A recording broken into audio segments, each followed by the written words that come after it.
Hello everyone, welcome to Borderless, the podcast where we have unhinged and must-have conversations about the boy child. My name is Tawakalt OlaOluwa.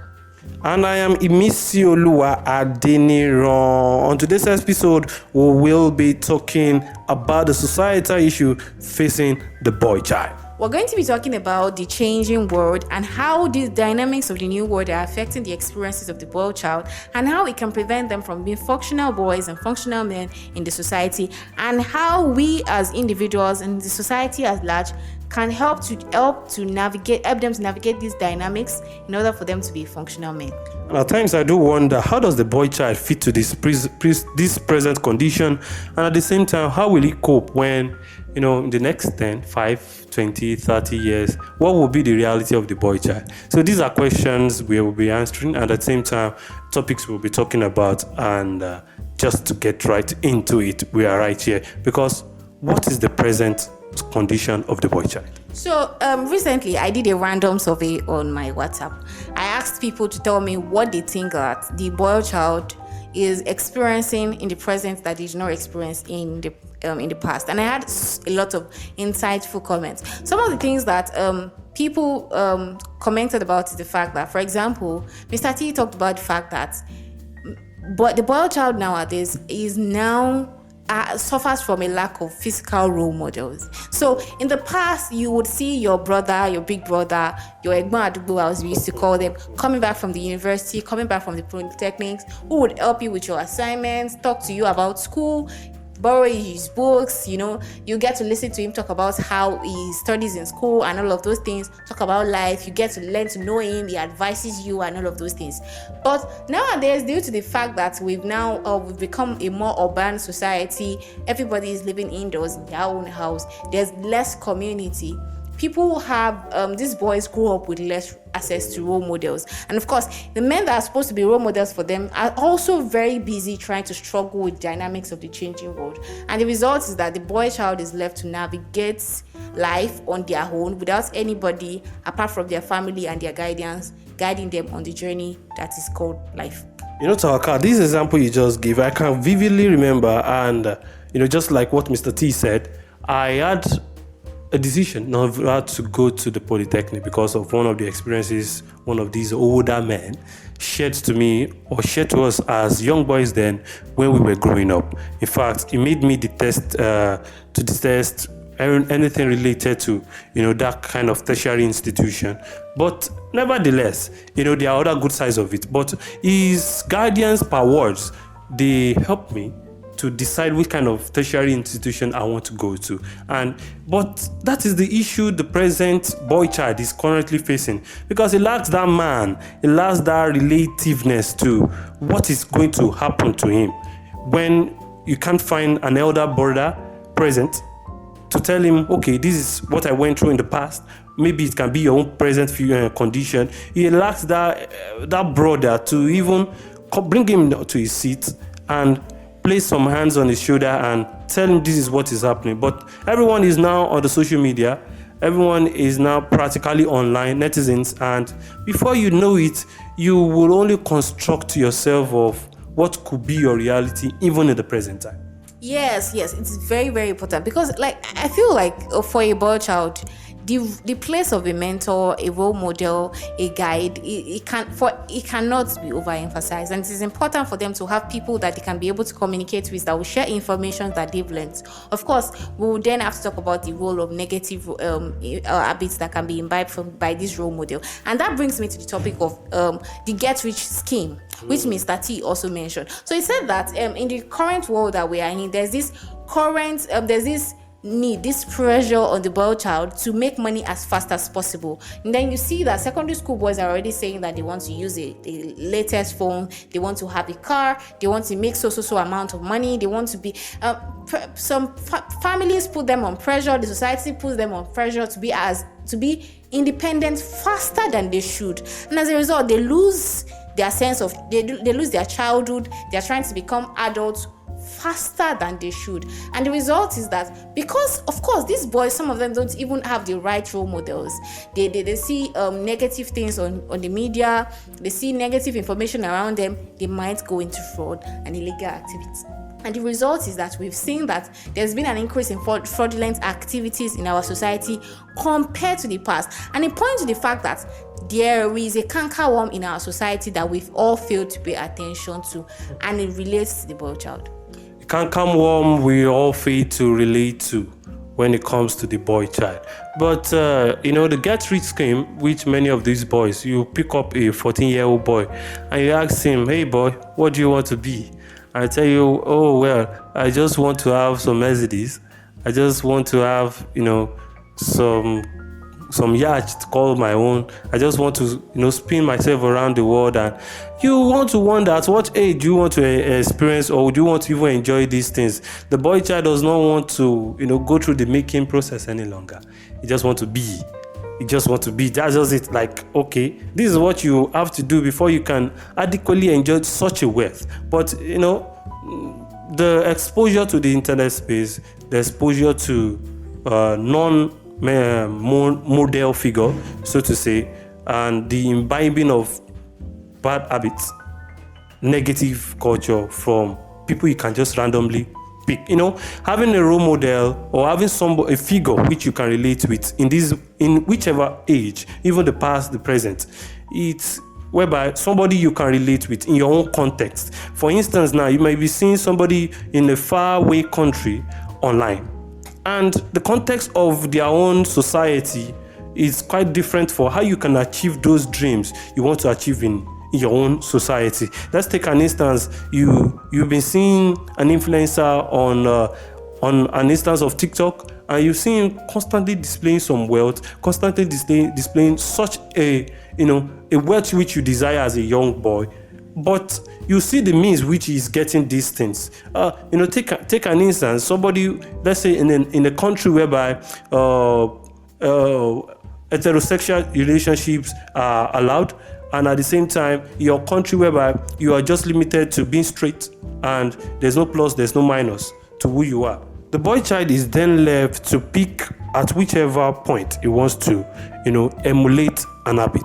But the context is always different. So in this changing world, in this present time with many modalities, there is a need and a call for various models, various figures for the boy child to emulate, especially positive ones, so as to, imbibe a culture that will shape him in becoming a man that will be fitting for the society.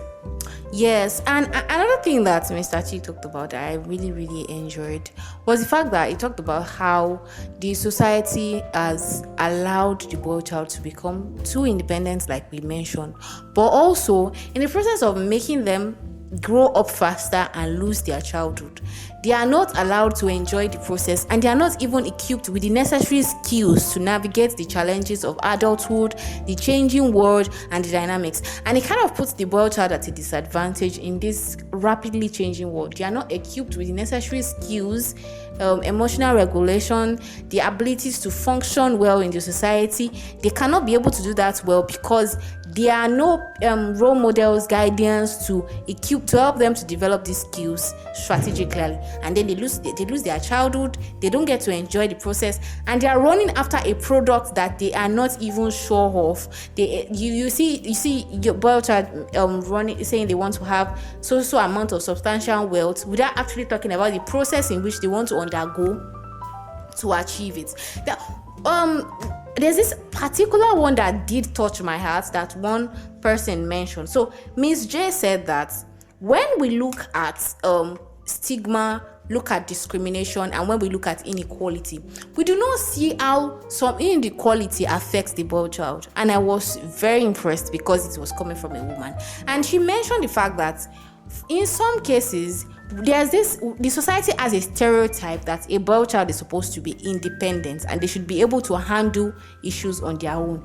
They are made to grow up faster. And so the problem is now that there are systemic inequalities and discrimination that they end up facing.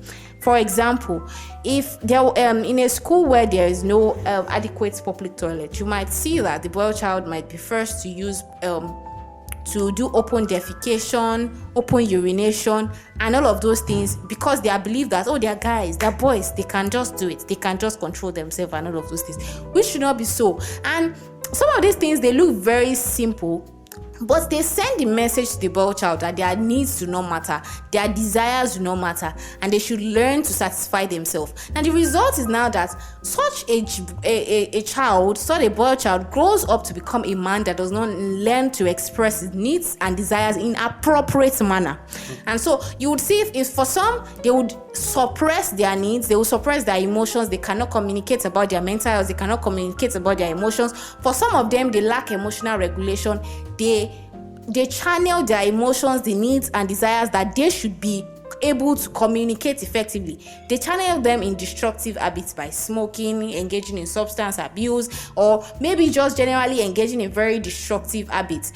While for some people, they exhibit it by perpetuating misogyny in the society. So we see that a lot of the societal issues that we have, they still goes around to the experiences of our children, especially the boy child, which is the focus of our discussion today. So when the boy child has been groomed to believe that their needs and desires don't matter, and they should learn to suck it up, to man up, to handle it, to deal with it themselves, there is no role model and guardian, like we've mentioned, to guide them, for them to discuss with, to say their experiences, and they are forced to navigate issues on their own. They might not be able to navigate it as properly and appropriately as they should, and in the process, they end up starting habits that are destructive to them, and they maintain those habits right into adulthood, then end up having children, raising children the same way, and we have a society with so many dysfunctions, which is what we're experiencing at the moment. The fun of it is these same boys grow up to be men who then want to become models for another set of boys, and generational misconduct, mischievousness, and whatever you can call it, and we keep recycling the same rubbish whereby we've molded unconsciously, never knowing that this pattern keeps repeating itself. And looking at most of these issues that are highlighted, from the physical lack of role model, from to the pressure to make money, to the technological threats that these guys are experiencing, it is eminent to know that these guys will end up, or these boys will end up, becoming men. And which kind of men do we want to raise so as to become role models to our boys that are also coming for the future? And that means that it is important for us to talk about how to raise functional boys who become functional men in our society. And personally, I believe that there's no better time to have this conversation than in the month of May, when we're going to be having the International Day of the Boy Child. It's very important for us to understand the importance of raising functional boys, because there is no society without a boy child. And the issues that affect the boy child, they all end up pointing to a dysfunctional society, and they perpetuate the evils that we are all trying to curb in the society. I think our society is having a lot of issues to deal with, but one which we've highlighted at the moment is the issue of the boy child, which we are raising in this present world, so as to have a good future of the next set of boy child, which we are going to be raising also.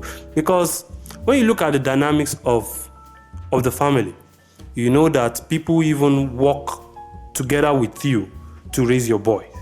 People also contribute to give values. There are some times whereby when your mother is not there, when your father is not there, when your brother, your sister, guardian is not there, you'll find a neighbor who will be willing to just tell you, hey, stop it.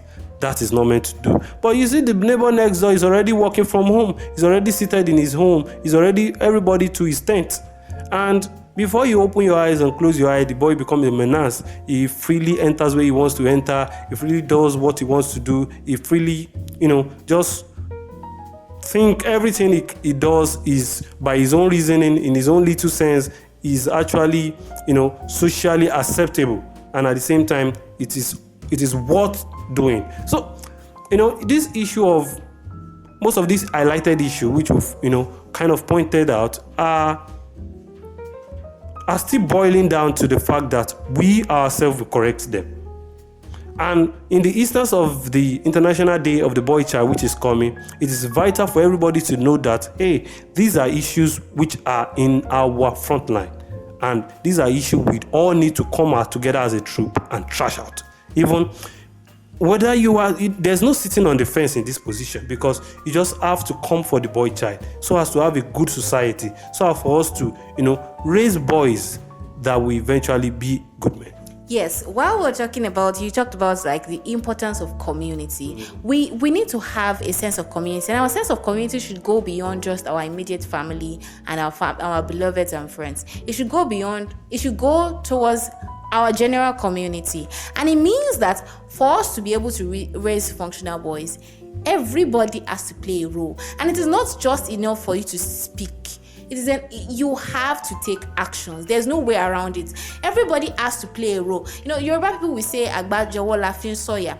It takes more than one person to be able to achieve significant effort, to do significant things. And it is impossible for us to have a society where we have functional boys if everybody is not involved, because the parents are trying their best, the teachers are doing their best, but there's a random person in the street that is trying to make the boy child start using substance. They are giving them substances, they are asking them to buy it for them, they are exposing them to fraudulent activities, criminal activities, and as a result, the boy is now forced to choose. Now, the problem is that oftentimes those negative and bad habits are often more appealing to a boy child who is just growing, whose prefrontal cortex is not fully developed and is always seeking for the next dopamine rush. So the result is that you see that the boy ends up picking the wrong options, and by the time we identify that the boy child is going through this and he has picked up this destructive habit, it's almost too late to correct it. And so it means that more people have to be, it's not just enough to be the mouth that cautions an habit. You also have to be the eye that watches out for it, the ears that hears it when even if it sounds like it's silent. We need to be on the watch out for every boy child, whether you are the parent, the guardian, or not. But Tawakalt, I'm looking at something at this part. If we are saying the boy child is also fitting for the society, and we are saying the society should bring all the hands together to raise the functional boys which we want. The parents are the guardian, who owns these children per se. Those who they are directly under them, which is the fact that the family is the first institution of the society. What is the role? What are those things they need to do? I'll try to make this as much as rhetoric as I can.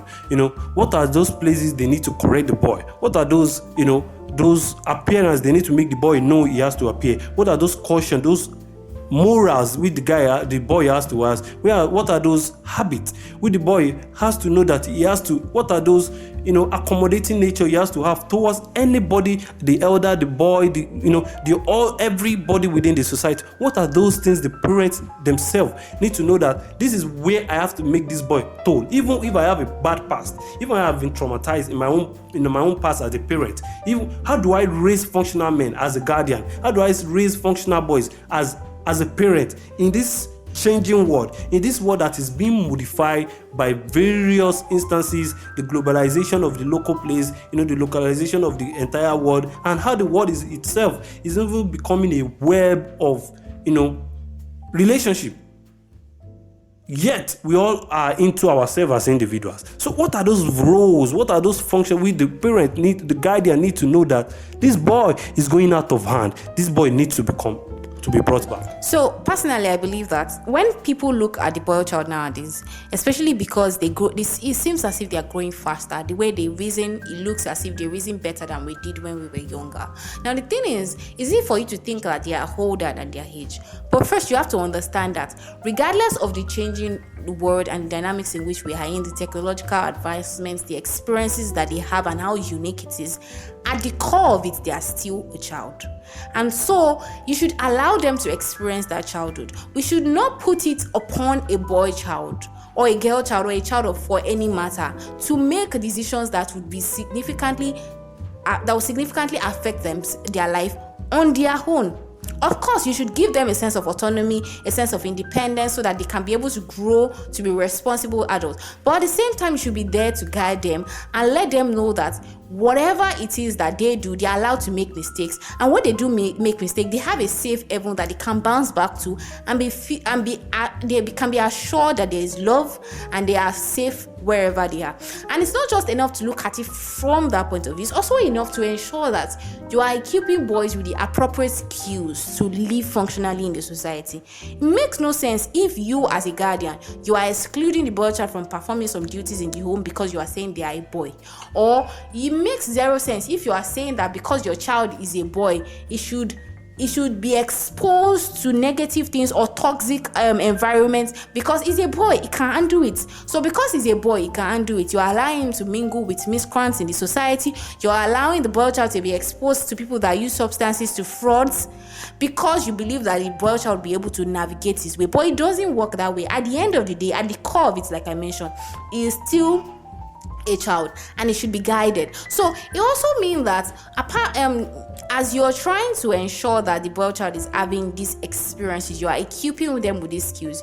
You're ensuring that they are allowed to utilize these skills. Take little actions, but not so much that you rid them of their childhood. Allow them to be independent, guide them, of course, but do not let them become adults before they have to be. And don't put unnecessary pressure. You shouldn't tell a boy child that you know that you're the man, you're going to be the one feeding the family, you should start now. Or a boy child should be footing the bills for the family when he is supposed to be taken care of. So there are a lot of things that we as the society, as guardians, have to look at when we are raising our child. We have to ensure that we, of course, equip them with the skills to live as responsible adults in the society, but at the same time, we do not allow them to lose the entire process of their childhood. I think we've hit the nail on the head. But in case you miss it, we told you that these are must-have conversations and they are unhinged. We definitely have to bring it to your hearing, and at the same time, for you to know that these are issues which the society is facing. It is general, and most of the times it is contextual for each society with the boy finds himself. But if you note, one of the things we'll be talking about is the fact that both the society, the parents, the guardian, everyone involved in the community are responsible for the upbringing of a boy child. So if you're thinking it does not concern you, or you are not part of the conversation, I'm sorry to tell you, and I'm glad to tell you that this is an issue you need to get yourself involved in. But a vital part of it, while we are trying to bring the curtain down, is the fact that we identify that these boys are quite exposed to the technological advancements and the pace with the technology is moving, and most of their threats at times come from the internet space, and at the same time they find themselves at the mercy of some exposure which they have on the internet. And yet we will say that if this is where the problem is coming from, I think the solution also on the internet has to come from there, and at the same time from other spaces too. But a vital part of it is the fact that which goes to most people who are stakeholders in the internet space or in the social media space, is to create online content that will shape the boy, that will help the boy even while he's at his own mercy, trying to get a physical mentor, trying to get the community come to him, trying to get his parents come to him. But why is at your mercy on his phone? Why is at your mercy on your page? Why is at your mercy on your content? I think online content creators or whichever person. So this part of where we say this involves everyone. There's no way you will not find yourself in the basket, because it is all encompassing. You think you're on the other side of the divide, you find yourself still in it. So if you're an online content creator, you're somebody who even posts on your WhatsApp status, the list, you will notice that the boy views your status, is shaped by your opinion, and at the same time, if he has to filter, he filters it. But there's a way every agenda which is placed to the fore, there's a way it comes to the mind, and there's a way the mind plays with it. Yes, and I like the fact that you said that it is not just enough for us to expect that the boy child should seek out this information. We should bring it to them, because how are you so sure that they are going to be seeking out the right information? Okay. So we should ensure that we are all talking about issues that affect the boy child in as little ways, in our own little ways. something as simple as making a WhatsApp post, like you mentioned, might be the pivotal moment that changes a boy mindset, especially one that has been planning to go into a destructive habit or that has already started one. You never know what change you're making, and it might seem very simple, but all of these efforts accumulate to help us to raise functional boys.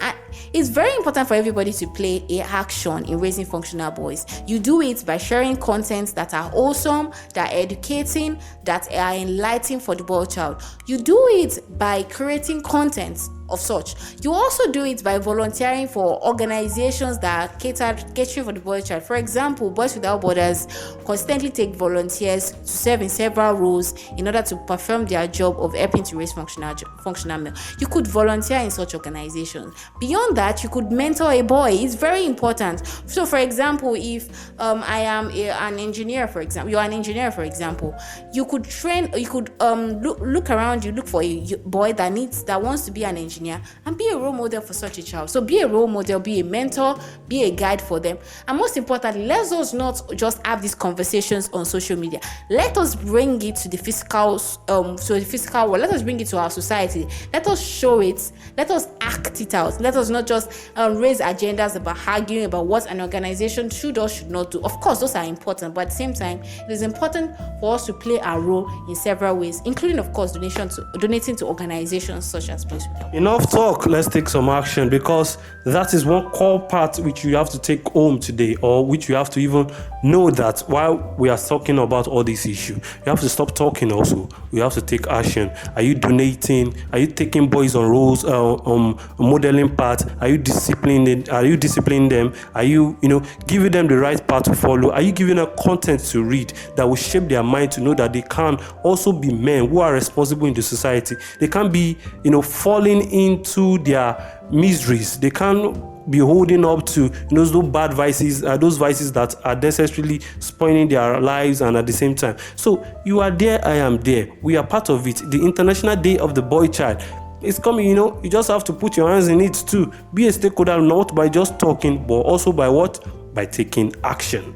By taking actions, by contributing, raising conversations before, during, and after the International Day of the Boy Child. You can do it in several ways: donate, organize events, educate people in the society, donate to causes that are raising funds for such endeavors. Ensure that you put in an effort and you take action to ensure that we have functional boys in our society who would grow up to become functional men that will take our society to the highest limits that it can. So we take this podcast to the next end. This is Borderless, the podcast.